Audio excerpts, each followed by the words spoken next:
Good evening everyone, welcome to the CGPSC coach. Panchayati Raj के अंतर्गत पेशा नियम 2021 के बारे में हम विस्तार से चर्चा करते आ रहे थे और इसी पे ही अध्याय 4 धारा 26 से हम आज आगे बढ़ेंगे। ठीक है। कुछ टेक्निकल और स्वास्थ्यगत इशू के कारण बीच में 2-3 दिन क्लास आपकी नहीं हो पाई और अभी भी क्लास को लेकर के लाइव करने में थोड़ी समस्या का सामना करना पड़ रहा है। इसलिए अभी आने वाले 4-5 दिन हम क्या करेंगे, क्लास को रिकॉर्ड करके अपलोड करेंगे, क्योंकि लाइव की टाइमिंग में यहाँ पर काफ़ी डिस्टर्बेंस क्रिएट हो रहा है। तो मॉर्निंग में क्लास रिकॉर्ड करके उसको अपलोड कर दिया जाएगा ताकि आप उसको किसी भी टाइम वॉच कर सकें। ठीक है। तो देखिएगा, हमारी जो एडीओ की बुक है द सीजीपीएससी कोच के नाम से एडीओ 2022 वो अवेलेबल है, जो आप प्राप्त कर सकते हैं। इस क्लास को पूरा बेनिफिट लेना हो तो बुक के साथ क्लासेस को फॉलो करें, आपकी अच्छी तैयारी होगी। प्रीवियस जितनी भी क्लासेस हैं वो सारे स्टूडेंट्स जो इंस्टेंटली क्लास ज्वाइन किए हैं, जो अभी अभी क्लास ज्वाइन किए हैं, आप सभी से रिक्वेस्ट है मेरा, द सीजीपीएससी कोच चैनल में जाकर के प्लेलिस्ट में जाएं। प्लेलिस्ट में एडीओ 2022 के नाम से एक प्लेलिस्ट बना हुआ है, तो उसमें अभी तक जितनी भी एडीओ की क्लासेस हो चुकी हैं हमारे चैनल पर, वो प्रीवियस क्लासेस अवेलेबल हैं। उसका पूरा नोट्स जो है हमारी एडीओ की जो किताब है द सीजीपीएससी कोच की, उसमें अवेलेबल है। तो उस बुक के साथ क्लासेस को फॉलो अप में लाइए, डेली की क्लास को भी अटेंड कीजिए और प्रीवियस क्लासेस को भी डेली 1-2 कवर कीजिए, तो ऑटोमेटिक प्रिपरेशन आगे होता जाएगा, आप कवर कर लेंगे जल्दी से। चलिए, आप सभी क्लास ज्वाइन करें और बिना टाइम गवाए हम क्लास स्टार्ट करते हैं। तो आज का जो हमारा टॉपिक है, आज की क्लास में जो हम डिस्कस करने जा रहे हैं वो है अध्याय 4 ग्राम सभा की कृत्य एवं योजनाएं। तो थोड़ा सा ध्यान दीजिएगा आप लोग मेरी तरफ। अध्याय 4 ग्राम सभा के संसाधन कृत्य एवं योजनाएं। तो सबसे पहले आपको याद रखना है कि पेशा नियम 2021 जो है, पेशा नियम 2021 जो है, इसमें अध्याय 4 का विषय क्या है। अध्याय 4 का विषय क्या है? तो अध्याय 4 का विषय है ग्राम सभा के संसाधन कृत्य और योजनाएं। तो पहले तो आपको अध्याय 4 का सब्जेक्ट याद करना है। इसमें हम देखें धारा 26, तो धारा 26 का विषय क्या है? वार्षिक और दीर्घकालिक योजनाएं। तो यहाँ पर परीक्षा के दृष्टिकोण से पहले तो आपको अध्याय 4 का विषय याद रखना है और फिर धारा 26 का विषय याद रखना है। ठीक है। यहाँ पर धारा 26 के अंतर्गत ये जो बातें बताई गई हैं वो याद होना आवश्यक नहीं है, सिर्फ धारा 26 का विषय याद रखना है। तो धारा 26 का विषय है वार्षिक और दीर्घकालिक योजनाएं। ध्यान दीजिएगा, पंचायत ग्राम सभा के संसाधन कृत्य और योजनाएं के ऊपर हम बात कर रहे हैं। तो इसमें धारा 26 का विषय है वार्षिक और दीर्घकालिक योजना, मतलब 1 वर्ष के लिए और 1 वर्ष से अधिक समय के लिए जो योजनाएं हैं उसके बारे में धारा 26 में बताया गया है। तो इसको लेकर के प्रोसीजर बहुत सिंपल है। क्या संविधान की 11वीं अनुसूची के अंतर्गत जो 29 विषय जिसके ऊपर हम प्रीवियस क्लासेस में चर्चा कर चुके हैं, उसके अंतर्गत जितने भी विभाग हैं सभी विभाग बजट की जानकारी उपलब्ध कराते हैं और बजट के अनुसार ही शासन द्वारा समय समय पर दिशा निर्देश जारी किए जाते हैं योजनाओं के कार्यपालन के लिए, योजनाओं के लिए। इवन योजना बनाए जाते हैं, नई योजनाओं का भी निर्माण होता है, निदेशालय द्वारा उसका क्रियान्वयन होता है। तो सारा कुछ सबसे पहले किस पे डिपेंड करता है? बजट पे डिपेंड करता है। ठीक है। फिर इस हेतु शासन द्वारा समय समय पर पृथक से निर्देश जारी किए जाते हैं। फिर निर्देश जारी करने के पश्चात कार्यवाही प्रारंभ होती है और 3 वर्ष के भीतर समस्त विभागों के विभागीय बजट के आधार पर उक्त रीति से वार्षिक योजना का निर्माण किया जाना अनिवार्य होता है। ठीक है। कहीं पर कोई बात नहीं समझ में आती है तो कमेंट करके पूछ लीजिएगा। मैंने पहले ही बताया ये सारा कुछ आपको याद करना रटना आवश्यक नहीं है, क्योंकि हम क्लास को फॉलो कर रहे हैं। तो एक बार हम डिस्कस करते हुए आगे बढ़ेंगे। जो चीजें महत्वपूर्ण हैं वो मैं पहले ही आपको क्लियर कर दे रहा हूं। ठीक है। शासन का प्रयास होगा कि ग्राम पंचायतों के विकास के लिए प्रति वर्ष विभिन्न योजनाओं से कम 1 करोड़ की राशि प्राप्त हो। ठीक है, ग्राम पंचायत के विकास के लिए योजनाओं के द्वारा 1 करोड़ की राशि प्राप्त हो, ऐसा प्रयास होगा। आजीविका मूलक प्रशिक्षण की राशि सीधे ग्राम पंचायत को अंतरित किए जाएंगे। आजीविका से संबंधित जो भी प्रशिक्षण वगैरह दिए जाते हैं उसकी राशि ग्राम पंचायत को सीधा भेजा जाएगा। ठीक है, और ग्राम सभा के सहमति से, ध्यान दीजिएगा, ग्राम सभा ही हितग्राहियों का चयन करता है, तो ग्राम सभा की सहमति से शासन द्वारा अनुशंसित प्रशिक्षण संस्थानों तथा प्रशिक्षकों का चयन कर प्रशिक्षण शुल्क का भुगतान करते हुए प्रशिक्षण दिया जाएगा। ठीक है, ये है। और प्रतिवर्ष मई माह तक प्रचलित वित्तीय वर्ष में बजट में अनुशंसित अधोसंरचना के कार्य जानकारी ग्राम पंचायत द्वारा अनिवार्य रूप से उपलब्ध कराए जाएंगे। ग्राम पंचायत जो भी कार्य करेगा उसकी जानकारी उपलब्ध कराएगा। और वृहद क्षेत्र विशेष के विकास हेतु, ये पॉइंट थोड़ा सा इसमें इंपॉर्टेंट है, ध्यान रखिएगा, इस पॉइंट को आपको दिमाग में रखना है। पॉइंट क्या है? वृहद क्षेत्र विशेष के विकास हेतु कार्य योजना बनाने के लिए जनजाति मंत्रणा परिषद दे सकेगी। ठीक है, तो यहाँ पर जो सहमति है, वृहद क्षेत्र विशेष के विकास कार्य हेतु योजना बनाने के लिए कौन है? जनजाति मंत्रणा परिषद जो है यहाँ पर क्रियान्वयन समिति है। ठीक है, जनजाति मंत्रणा परिषद किसके लिए? वृहद क्षेत्र विशेष के विकास हेतु। किसके लिए? वृहद क्षेत्र के विकास हेतु कौन? जनजाति मंत्रणा परिषद। ये थोड़ा ध्यान दीजिएगा। बाकी ये पूरा, इसमें कुछ भी आपको नहीं रटते बैठे रहना है। वैसे ही धारा 27 भी है। धारा 27 में आपको याद रखना है मुख्य रूप से इसका विषय। तो धारा 27 में बताया गया है ग्राम सभा द्वारा कार्यक्रमों, परियोजनाओं तथा निर्माणों का अनुमोदन। ग्राम सभा द्वारा कार्यक्रमों, परियोजनाओं तथा निर्माणों का अनुमोदन, ये धारा 27 का विषय है। तो पंचायती राज अधिनियम 1993 की धारा 7 ख के अंतर्गत जो भी प्रोसीजर है ना भाई, तो उसका क्रियान्वयन करने से पूर्व उसका अनुमोदन ग्राम सभा द्वारा किया जाएगा। तो अधिनियम में जो बात बताई गई है वहीं पर है, वही यहाँ पर है, इसमें कुछ भी नया नहीं है, जैसा हम पहले डिस्कस कर चुके हैं। तो याद रखिएगा धारा 27 का विषय क्या है? तो ग्राम सभा द्वारा कार्यक्रमों, परियोजनाओं तथा निर्माण कार्यों का अनुमोदन। और ग्राम सभा जो है पंचायती राज अधिनियम धारा 1993 की धारा, पंचायती राज अधिनियम 1993 की धारा 7 ख के अंतर्गत जो प्रोसीजर है उसी के अनुसार अनुमोदित करेगी। धारा 28 का जो विषय है वो है ग्राम सभा को दिए जाने वाले कार्यों के बारे में विवरण। ठीक है, तो ग्राम सभा को जो भी कार्य दिए जाते हैं उसका जो ब्यौरा है वो धारा 28 में बताया गया है। तो आपको धारा 28 का सिर्फ विषय याद रखना है। धारा 28 का विषय क्या है? ग्राम सभा को दिए जाने वाले कार्यों का विवरण। और इसको सिर्फ एक रीडिंग मार के निकल जाइएगा। ठीक है, कुछ भी इसमें बहुत ज्यादा कॉम्प्लिकेटेड नहीं है, याद करने की आवश्यकता इसको नहीं है। ठीक है, तो जो भी काम वगैरह चल रहा है उसका ब्यौरा दिया जाएगा और उससे संबंधित कोई भी आपत्ति होगी तो ग्राम सभा के समक्ष रखी जाएगी। उस संबंध में ग्राम सभा आवश्यक निर्देश दे सकती है। ठीक है, और ग्राम सभा के जो भी निर्देश होंगे उनके पालन की समीक्षा की जाएगी। मतलब किसी विषय में ग्राम सभा ने कोई निर्देश दिया तो उसका पालन किया गया कि नहीं किया गया, यह भी देखा जाएगा। धारा 28। धारा 29 है व्यय की जानकारी। धारा 29 का विषय क्या है? व्यय की जानकारी। ध्यान देंगे मेरी तरफ, धारा 29 का विषय है व्यय की जानकारी, खर्च की जानकारी। तो धारा 29 का विषय आपको पहले याद रखना है।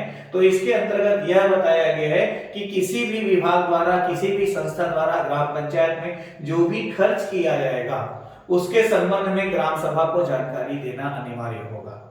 ठीक है, किसी भी ग्राम पंचायत द्वारा, किसी भी संस्था द्वारा जो भी खर्च किया जाएगा उसकी जानकारी ग्राम सभा को देना अनिवार्य है। ठीक है, ये धारा 29 में बताया गया है।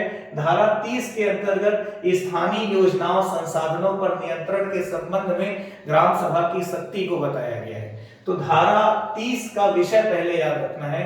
धारा 30 के अंतर्गत स्थानीय योजनाओं, संसाधनों पर नियंत्रण के संबंध में ग्राम सभा की शक्ति। ठीक है, तो इसमें थोड़ा सा ये आपको याद रखना, यहां से थोड़ा डीप क्वेश्चन बनने का चांस है, तो इसको हम थोड़ा देख लेते हैं धारा 30 को। तो धारा 30 में स्थानीय योजनाओं, संसाधनों पर नियंत्रण के संबंध में ग्राम सभा की शक्ति। तो देखिएगा, आदिवासी उप योजना की 10% राशि त्रिस्तरीय पंचायती राज संस्थाओं को हस्तांतरित की जाएगी।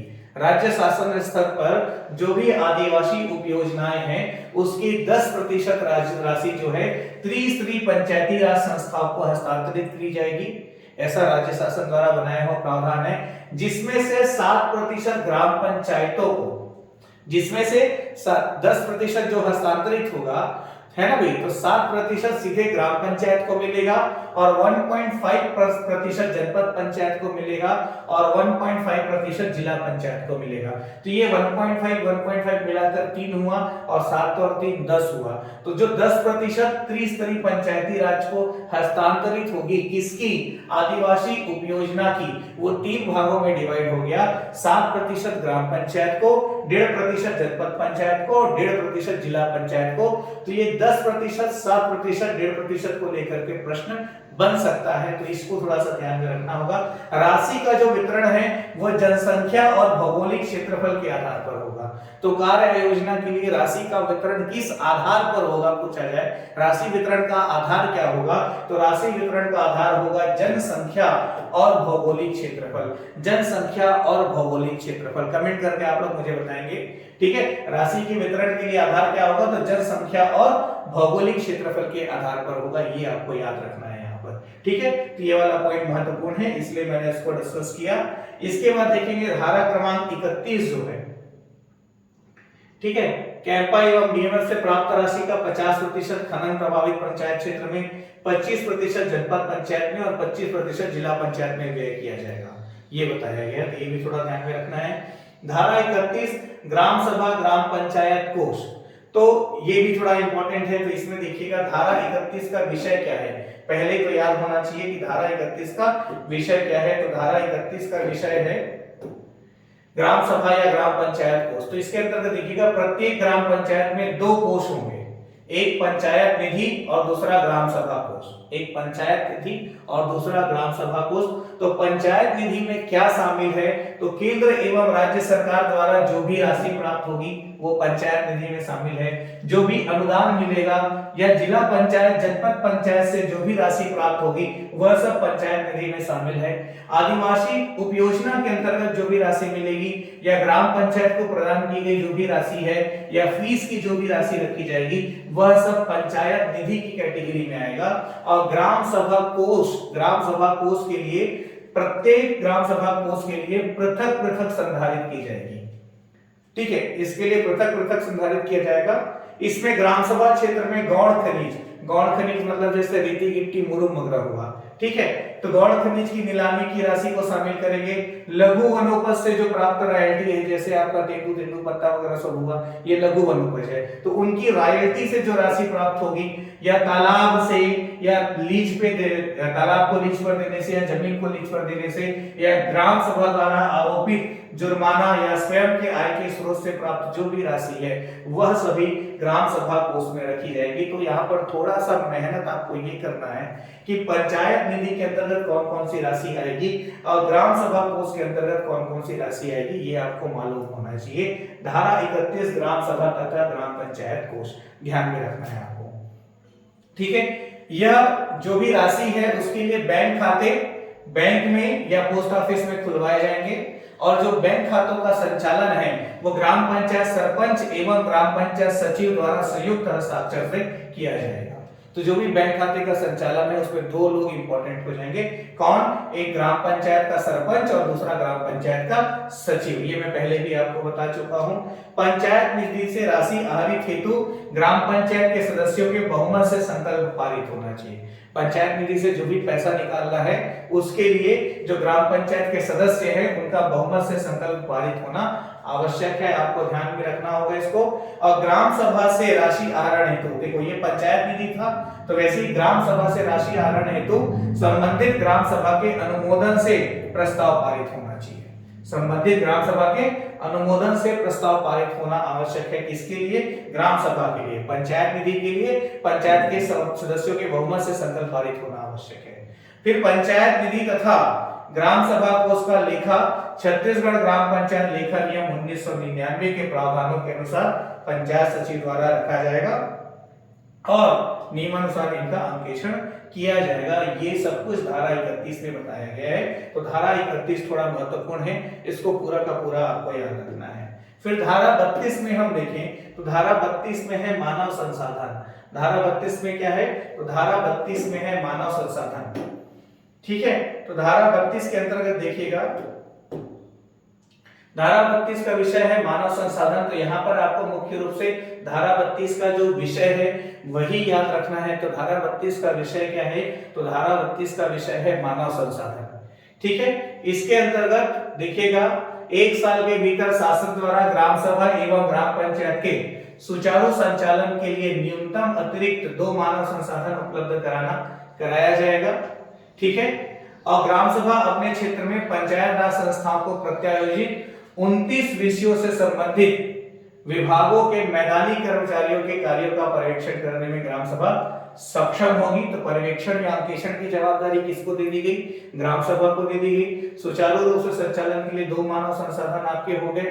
ठीक है, फिर ग्राम पंचायत के सचिव, रोजगार सहायक तथा शासन द्वारा ग्राम पंचायत हेतु नियुक्त अन्य कर्मचारी, ठीक है, के गोपनीय प्रतिवेदन, उपस्थिति पत्रक, अवकाश स्वीकृति, दैनिक कार्यों की समीक्षा संबंधित कार्य ग्राम सभा के परामर्श से ग्राम पंचायत द्वारा किया जाएगा। ठीक है, मानव संसाधन का किस प्रकार से कार्यप्रणाली होगी ये बताया गया है। ग्राम पंचायत लगातार अनुपस्थित रहने की दशा में संबंधित विभागों के ऊपर 200 रुपए प्रति अनुपस्थिति अर्थदंड या जुर्माना लगा सकेगी, और यह जुर्माना अधिकतम 5000 रुपए तक हो सकती है। तो ये वाला पॉइंट महत्वपूर्ण है, ध्यान में रखिएगा। ठीक है, जो भी ग्राम पंचायत के कर्मचारी वगैरह हैं उनके ऊपर ग्राम पंचायत अनुपस्थित रहने पर 200 रुपए प्रति अनुपस्थिति, मतलब जितने बार अनुपस्थित हुए उतने बार 200 रुपए, जो कि अधिकतम 5000 रुपए तक हो सकता है। इतना जुर्माना जो है अध्यारोपित कर सकती है कौन? ग्राम पंचायत। ठीक है, और 29 विषयों से संबंधित विभागों के जिला स्तरीय अधिकारी के गोपनीय प्रतिवेदन के संबंध में जिला पंचायत अध्यक्ष अपना अभिमत मुख्य कार्यपालन अधिकारी जिला पंचायत को संसूचित करेगा। इसके आधार पर मुख्य कार्यपालन अधिकारी जिला पंचायत द्वारा प्रथम मतांकन किया जाएगा। ठीक है, तो ये सामान्य बातचीत है, और एक रीडिंग मार के निकल जाना है। जिस पॉइंट को मैंने इंपॉर्टेंट कहा है उस पॉइंट को आप स्टार लगा के अंडरलाइन करके याद रखेंगे, जहां से डायरेक्ट क्वेश्चन बनने की पॉसिबिलिटीज है। ऐसा नहीं है कि पूरा अधिनियम आपको रटते बैठे रहना है। हाँ, लेकिन एक रीडिंग जरूर मारनी है, ताकि एमसीक्यूज में क्या होता है, आधी चीजें, प्रश्न का आधा उत्तर क्वेश्चन से ही मिल जाता है और पूरा उत्तर थोड़ा सा स्टडी करने से मिल जाता है। ठीक है, तो देखिएगा धारा क्रमांक 33 और धारा क्रमांक 34। तो यहाँ पर धारा क्रमांक 33 का विषय क्या है और धारा क्रमांक 34 का विषय क्या है? तो धारा क्रमांक 33 का विषय है सामाजिक क्षेत्र की समीक्षा, और धारा क्रमांक 34 का विषय क्या है? नियमों का उल्लंघन एवं अर्थदंड। तो धारा क्रमांक 33 और धारा क्रमांक 34 में भी ध्यान देंगे। तो धारा क्रमांक 33 और 34 का विषय क्या है? तो 33 का है सामाजिक क्षेत्र की समीक्षा और 34 का है नियमों का उल्लंघन एवं अर्थदंड। ठीक है, तो इसके अंतर्गत ये देखेंगे कि अब समीक्षा वाला जो पूरा कार्य है वो तो ग्राम सभा द्वारा है। तो ग्राम सभा ग्राम पंचायत की स्थायी समितियों के माध्यम से इन संस्थाओं का निरीक्षण कर सकेगी। ठीक है, समीक्षा का काम तो पूरा का पूरा ग्राम सभा है। किसका समीक्षा होगा? आंगनबाड़ी केंद्र, स्कूल, अस्पताल सभी का। और वैसे ही धारा क्रमांक 34 में देखें, नियमों का उल्लंघन एवं अर्थदंड के अंतर्गत, ठीक है, तो जब भी कोई शासकीय कर्मचारी या मैदानी कर्मचारी विभिन्न विभागों के अंतर्गत नियमों का उल्लंघन या अवहेलना करे तो उन्हें सुनवाई का उचित अवसर देते हुए कार्यवाही प्रस्तावित कर सकता है। मतलब पहले नोटिस भेजना, आपने ऐसा क्यों किया, फिर वास्तविक में दोषी पाए जाने पर कार्यवाही करना, इस तरह की बात है। सूचना प्राप्त होने के बाद भी यदि व्यक्ति लगातार 2 अवसरों पर ग्राम सभा के समक्ष बिना कारण बताए अनुपस्थित रहता है, गैर हाजिर रहता है, तो ग्राम सभा को अधिकार है कि वह एक पक्षीय निर्णय ले सकेगी। दोषी व्यक्ति यदि 2 बार लगातार गैर हाजिर होता है तो ग्राम सभा एक तरफा निर्णय लेने के अधिकार रखती है। यदि कोई शासकीय कर्मचारी या अधिकारी ग्राम सभा द्वारा दोषी पाया जाता है तो इस संबंध में जो भी प्रस्ताव पारित होगा उसकी एक प्रति जिला कलेक्टर को भेजी जाएगी। शासकीय अधिकारी के विरुद्ध ग्राम सभा सीधे कार्यवाही नहीं कर सकती है, वो प्रस्ताव पारित कर कलेक्टर को भेजेगी, फिर कलेक्टर उस पर जो भी कार्यवाही करना होगा वो करेगा। ठीक है, ये है धारा 34 के अंतर्गत। फिर देखिएगा, अब कलेक्टर के पास प्रस्ताव आएगा तो कलेक्टर भी उसको सुनवाई का मौका देगा, उसको अपनी बात कहने का मौका देगा। दोषी पाए जाने पर उसके विरुद्ध जो भी कार्यवाही की जानी है वह कार्यवाही नियमानुसार कलेक्टर द्वारा की जाएगी। धारा 35 में देखिए तो धारा 35 का विषय क्या है? तो धारा 35 का विषय है पंचायत व सरकारी विभाग द्वारा ग्राम सभा के निर्णय का अनुपालन सुनिश्चित करना। ठीक है, धारा 35 का विषय क्या है? धारा 35 का है पंचायत व सरकारी विभाग द्वारा ग्राम सभा के निर्णय के पालन को सुनिश्चित करना। देखिएगा, इधर की जो चीजें हैं वो बहुत ज्यादा महत्वपूर्ण नहीं है, सिलेबस में है तो एक रीडिंग मारते हुए हमको चले जाना है बस। ठीक है, तो पंचायत व सरकारी विभाग द्वारा ग्राम सभा के निर्णय का अनुपालन सुनिश्चित करना धारा 35 का विषय है। पहले तो यही ध्यान रखना है। अब बाकी इन सब चीजों के बारे में पहले ही क्लासेस में हमने आपको बता दिया है कि यदि विभाग द्वारा ग्राम सभा के निर्णय से संतुष्ट नहीं है तो 30 दिवस के भीतर मामले को जिला कलेक्टर को प्रेषित करेगा। जिला कलेक्टर 1 माह के भीतर प्रकरण का निवारण करेगा और कलेक्टर का जो निर्णय है वो अंतिम होगा। ठीक है, तो सिर्फ एक रीडिंग मारते हुए निकल जाना है आपको। कहीं पर कोई समस्या होगी तो मैंने अपने कांटेक्ट डिटेल्स वगैरह सब आपको उपलब्ध कराए हैं, व्हाट्सएप पे मैसेज करके आप पूछ लीजिएगा या फिर इस वीडियो के कमेंट बॉक्स में जाकर के कमेंट कर दीजिएगा। कोई भी चीज यदि आपके डाउट में होगा तो हम जो भी हमारा अगला लेक्चर होगा उसमें आपके डाउट्स क्लियर कर देंगे। धारा 36 में देखें तो धारा 36 का है ग्राम सभा के प्रति जवाबदेही। धारा 36 का विषय क्या है? ग्राम सभा के प्रति जवाबदेही। तो पहले तो सब्जेक्ट ही याद रखना है धारा 36 का। तो धारा 36 का विषय है ग्राम सभा के प्रति जवाबदेही। ग्राम सभा के प्रति जवाबदेही के अंतर्गत हम देखें कोई ऐसा पॉइंट है जो इंपॉर्टेंट हो तो ग्राम सभा के सीमा के भीतर किसी भी संसाधन, अधिकार या नागरिक के हित के बारे में ग्राम सभा द्वारा कोई भी जानकारी मांगे जाने पर सभी विभाग किसी भी कानून के तहत पंजीकृत सभी संस्था, निगम, कंपनी, समिति या कारोबारी 30 दिन के भीतर संपूर्ण जानकारी देने के लिए बाध्य है। तो ग्राम सभा जो भी जानकारी मांगेगा उसको देने के लिए 30 दिवस के भीतर बाध्य है, ये जवाबदेही है। और धारा 37 का विषय क्या है? तो पंचायत पदाधिकारियों के आदर्श निर्वाचन में ग्राम सभा की भूमिका। पंचायत पदाधिकारियों के आदर्श निर्वाचन में ग्राम सभा की भूमिका क्या? पंचायत पदाधिकारियों के आदर्श निर्वाचन में ग्राम सभा की भूमिका, ये धारा 37 का विषय है। ठीक है, तो ग्राम सभा ऐसा आदर्श प्रस्तुत करने का प्रयास करेगी जिसमें सहमति की परंपरा से पंचायत प्रतिनिधियों का चुनाव निर्विरोध हो सके। एक्चुअली ग्राम सभा को ऐसा निर्देशित किया गया है कि ग्राम पंचायत का चुनाव इस तरह से हो जाए कि पंचायत प्रतिनिधि निर्विरोध चुने जाए, मतलब कि लोगों द्वारा एक ही व्यक्ति का नाम लिया जाए, निर्विरोध हो जाए। ठीक है, इस तरह का प्रयास ग्राम सभा द्वारा किया जाएगा। कई जगह ऐसे उदाहरण देखने को मिलते हैं पर अधिकतर जगह ऐसे उदाहरण देखने को नहीं मिलते। अब तो ऐसा देखने को मिलता है कि एक ही गांव से 10-10, 12 लोग सरपंच के लिए, जिस गांव की टोटल आबादी 2000, वहां से 12 लोग सरपंच के लिए खड़े हो जाएंगे तो वोट इतना ज्यादा बढ़ जाता है कि वास्तविक में स्पष्ट कोई जनता का प्रतिनिधि नहीं आ पाता। जो उसको सबसे ज्यादा वोट मिला वो सरपंच बन जाएगा, वो एक अलग बात है। लेकिन 2000 में 300 वोट किसी को मिला और 300 वोट पाकर वो सरपंच बन गया, तो 2000 में 300 लोगों का ही वो नेता है। तो कहीं ना कहीं यहाँ पर स्पष्ट बहुमत परिलक्षित नहीं होता। इसलिए ग्राम सभा को निर्देशित किया गया है क्या कि वह पंचायत प्रतिनिधियों का चुनाव निर्विरोध हो सके, इस तरह का प्रयास करेगी। धारा 37 के अंतर्गत ग्राम सभा ऐसे प्रयास करेगी जिससे चुनाव खर्च पर अंकुश लगे। भाई सीधी सी बात है, पंचायत प्रतिनिधियों का यदि निर्विरोध निर्वाचन हो जाए तो चुनाव करवाने की आवश्यकता ही नहीं होगी, और चुनाव करवाने की आवश्यकता नहीं होगी तो चुनाव का जो खर्च है वो बचेगा। ठीक है, और उम्मीदवार निर्धारित खर्च सीमा का ईमानदारी से पालन कर सके। ग्राम पंचायत में भी चुनाव में खर्च करने की सीमा का निर्धारण है, जिसके बारे में मैं पिछले क्लासेस में आपको बता चुका हूं। ठीक है, तो ग्राम सभा इस बात का भी ध्यान रखेगी कि जो भी उम्मीदवार है वह जितनी उसकी चुनावी खर्च की सीमा है उससे अधिक खर्च ना करे। वो एक अलग बात है कि ग्राउंड लेवल पर ये सारी चीजें अप्लाई नहीं होती, कोई इस पर काम नहीं करता। लेकिन नियमों की हम बात करें तो उसमें इन सारी चीजों को बताया गया है, स्पष्ट किया गया है। तो आज की क्लास में हमने अध्याय 4 देखा। अध्याय 4 से संबंधित धारा 26 से लेकर धारा 37 पर हमने बातचीत की।